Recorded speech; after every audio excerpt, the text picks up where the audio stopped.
É uma turma de 8º ano.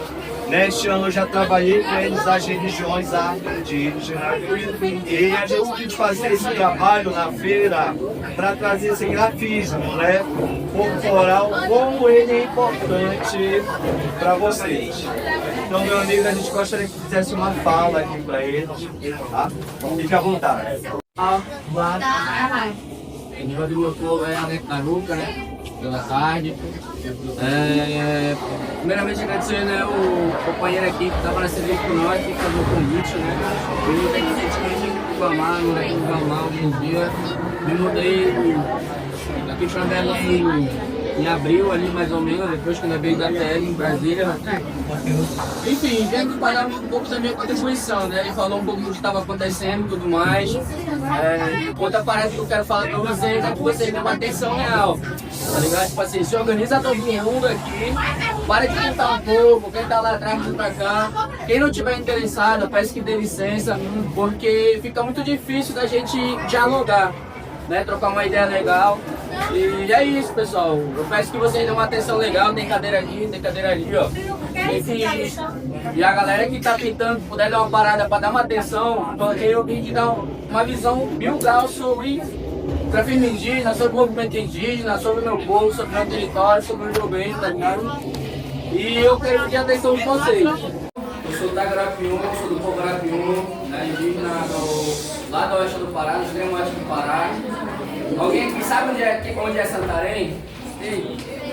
A companheira aí falou que já sabe, não sabe também. Então, de Santarém para minha aldeia, mais ou menos umas 10 horas de viagem subindo do Grafium, né? Depois de uma travessia que faz no Tapajós. E eu queria perguntar de vocês o que vocês entendem quando vocês escutam falar sobre os povos indígenas, sobre grafismo, seja grafismo indígena, seja grafismo africano, né? Enfim, dessa cultura diversa que é. Eu queria saber de vocês o que vocês visualizam quando vocês ouçam falar sobre os povos indígenas. Alguém pode falar? Alguém quer falar? O que vocês visualizam toda vez que vocês escutam povos indígenas ou grafismos indígenas? Qual é a primeira coisa que vem na cabeça de vocês? O que mais? O que mais? Cultura, isso, o que mais? Grafismo, pode falar. Não? Então, a visão que eu quero passar para vocês é a seguinte: sobre o grafismo dos povos indígenas, a gente é uma diversidade, né? Dentro do Brasil hoje existe 390 povos indígenas identificados. E aí tem mais os isolados que a gente não sabe a quantidade, né? Então hoje dentro do Brasil existe 390 povos indígenas e 290 línguas faladas. Cada povo indígena tem uma língua, meu povo tem uma língua, outro povo que tem na minha região tem outra língua.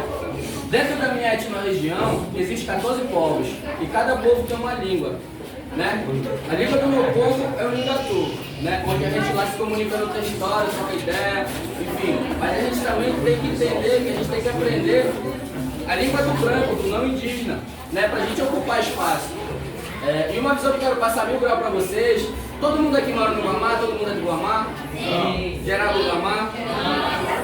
E a visão que eu quero passar é a seguinte: eu saí da minha aldeia muito cedo, sabe? Eu saí da minha aldeia muito cedo porque lá a educação era muito ruim, nós não tínhamos uma educação que nem isso aqui pra gente. Se nós tivéssemos, por exemplo, uma escola dessa aqui lá no território, a gente não ia precisar ficar saindo do território para estudar na cidade, e, enfim, passar pelo que a gente passa na cidade. Quantos parentes nossos já não morreram, que saíram da cidade e foram tentar algo na cidade, tá ligado?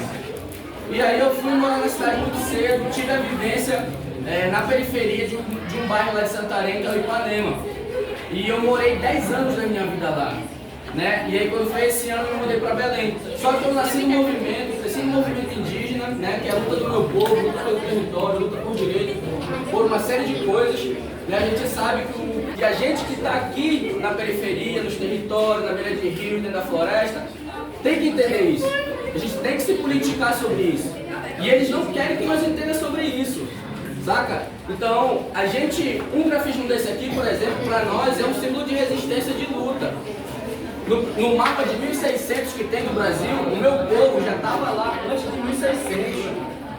Santarém, para quem conhece Santarém, Santarém era a maior aldeia indígena da Amazônia brasileira. Santarém era a maior aldeia indígena e quando os portugueses e os espanhóis chegaram para fazer a cabanagem, eles dizimaram. Foi aí que Santarém virou uma cidade, porque a população lá era muito grande, né? Assim como aqui em Belém também era terra indígena, assim como Marajó é terra indígena, assim como várias outras regiões ao redor de Belém é terra indígena.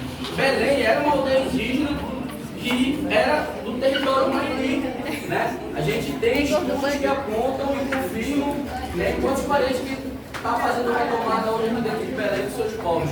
Então o grafismo para nós ele é muito além de só uma pintura que depois vai sair ou algo do tipo.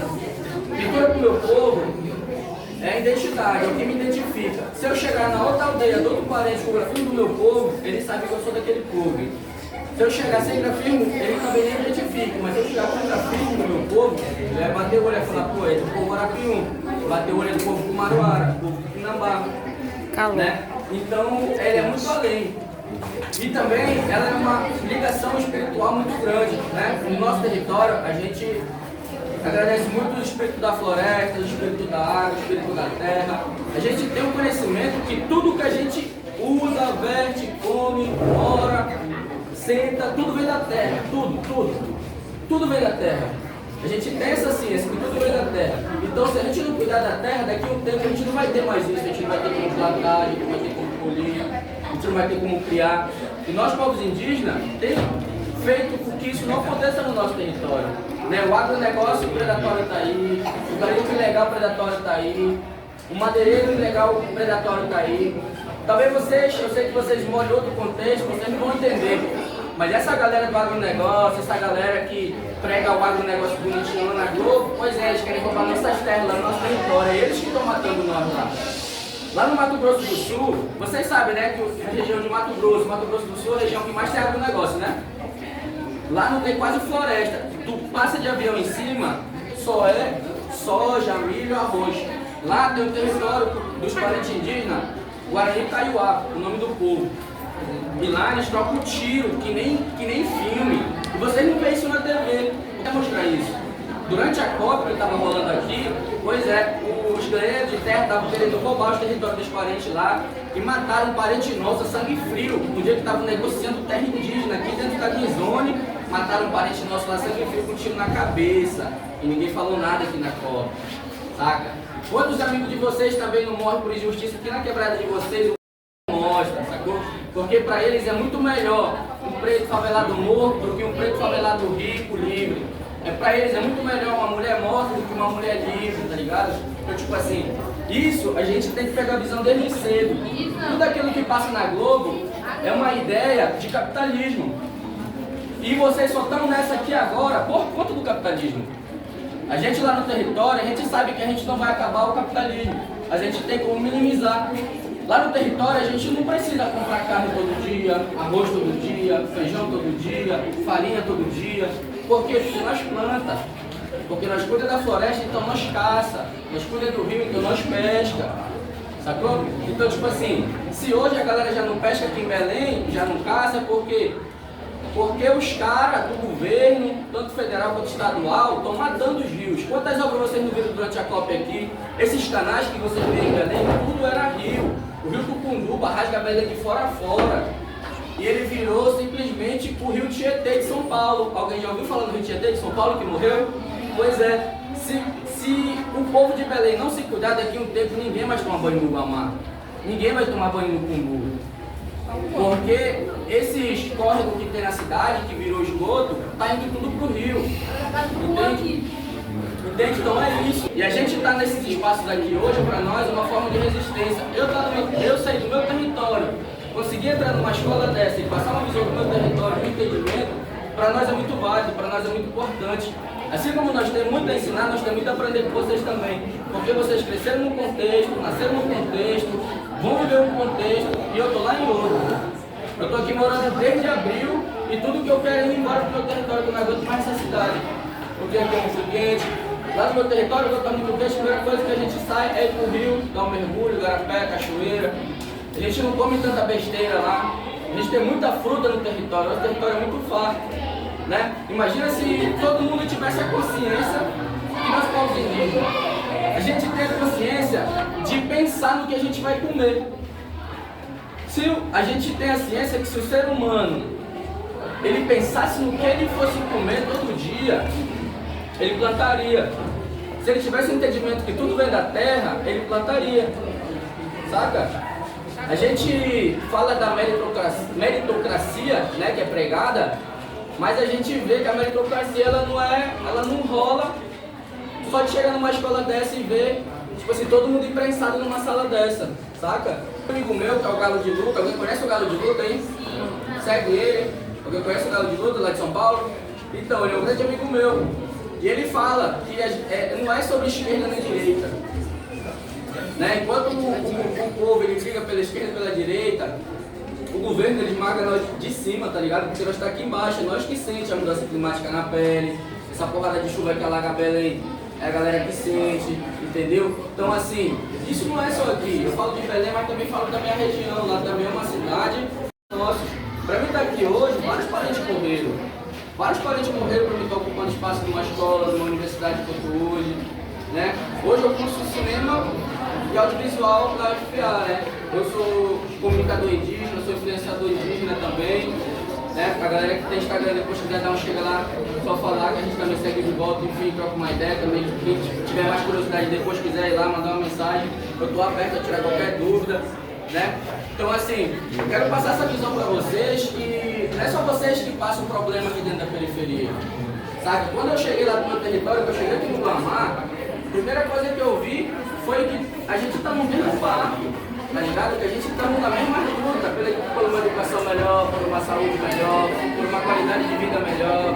Quando eu falo qualidade de vida melhor, não é que a gente quer ter muito dinheiro, não, a gente quer ter liberdade, a gente quer ser livre, entendeu? Quando um dia tu deu um rolê com a tua mãe, tá ligado? Se a tua mãe fosse LG ou teu pai, a coisa mais difícil é você dar um rolê com teus pais, tá ligado? Porque eles estão presos naquele trampo que 6 por 1 tá matando, entendeu?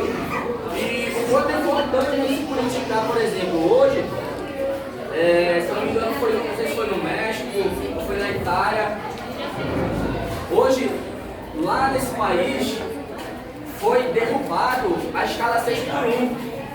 Entende? E a carga horária caiu para 40 horas semanais. Então para ele foi uma vitória. México, né? Ó, fica ligado. Então para ele vai ser melhor. Porque é isso que nós queremos no Brasil. Não é que quando nós, os povos indígenas pregam isso, não é que nós é preguiçoso, não é que nós não trabalhamos, não é que nós não queremos fazer nada. É porque nós também temos parentes que moram no contexto urbano e que trabalham de CLT e que não conseguem visitar os pais na aldeia.